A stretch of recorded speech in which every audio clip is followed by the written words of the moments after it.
Go forth and tell the life of Augusta Baker, librarian and master storyteller.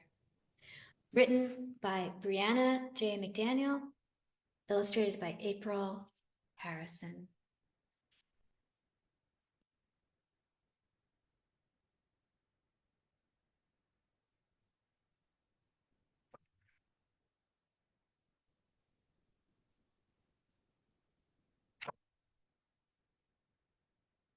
Augusta Braxton Baker grew up to be a master storyteller, but before that, she was an amazing story listener.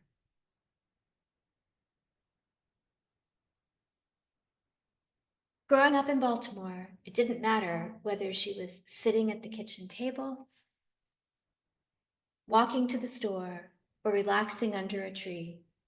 When her storytelling grandmother started her tales, Augusta stopped, stuck out her eager ears, and listened.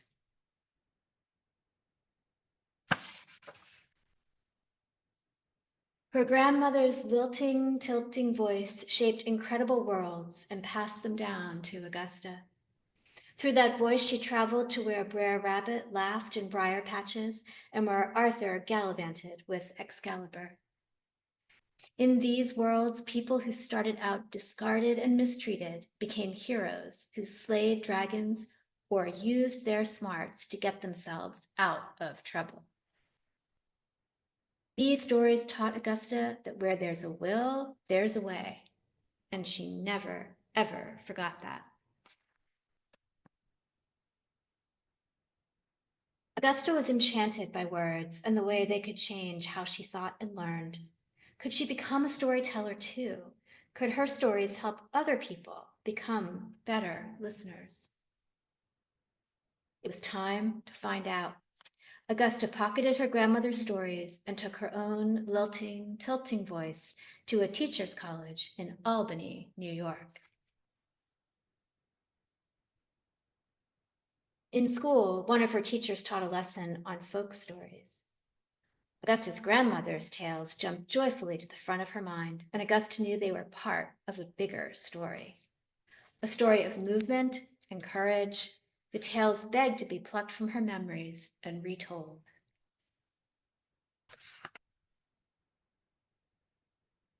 Augusta knew that her calling was to be in front of a crowd, raising her voice and guiding children of all ages through the wide and wonderful spaces of her story.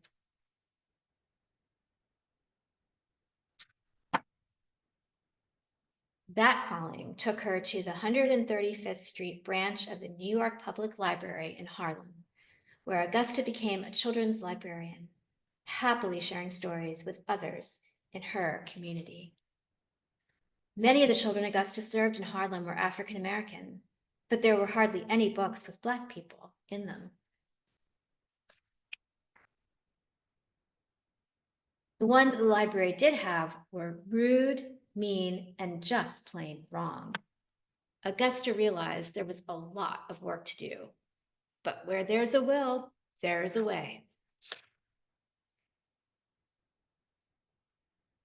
She knew that the eager listening ears of young, solemn James Baldwin and poetry-loving Audre Lorde deserved to hear stories where they laughed and gallivanted.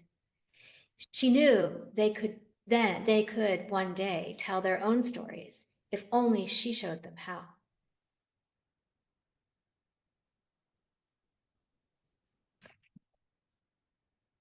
She decided to use her voice, not just to share stories she already knew, but to search out new ones and even create some of her own.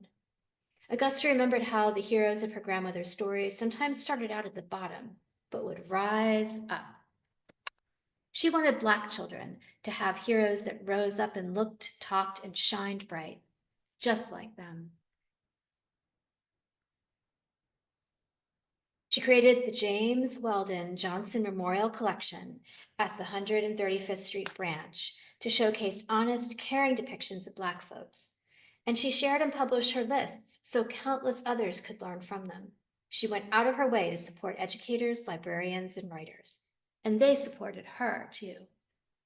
Educators like Carter G. Woodson, the father of Black history and founder of Black History Month, and librarians like Augusta's colleague at Chicago, Charles May Rollins, the first Black president of the American Library Association's Children's Division.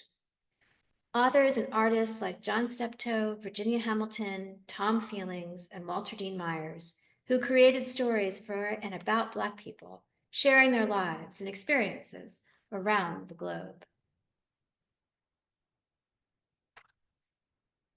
Eventually, Augusta became the coordinator of children's services in all of the New York Public Library branches. She was the very first Black person to ever hold that position. Known as the Mistress of Storytelling, Augusta traveled all over the country, gifting people her time and her stories. Didn't matter where she was, teaching classes at Columbia University, hosting a radio show, or on the set at Sesame Street. As one journalist said, wherever Augusta went, she painted worlds with her words. Full, bright worlds for the children who made our own world whole.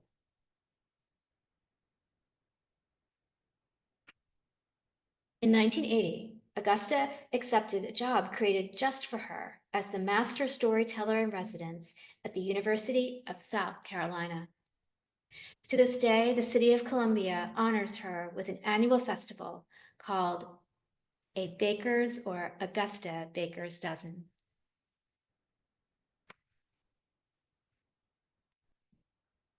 There, under trees and tents with food and friends, griots and authors tell tales, shining a bright light and painting a more brilliant, bold world with their words. Go and have a listen.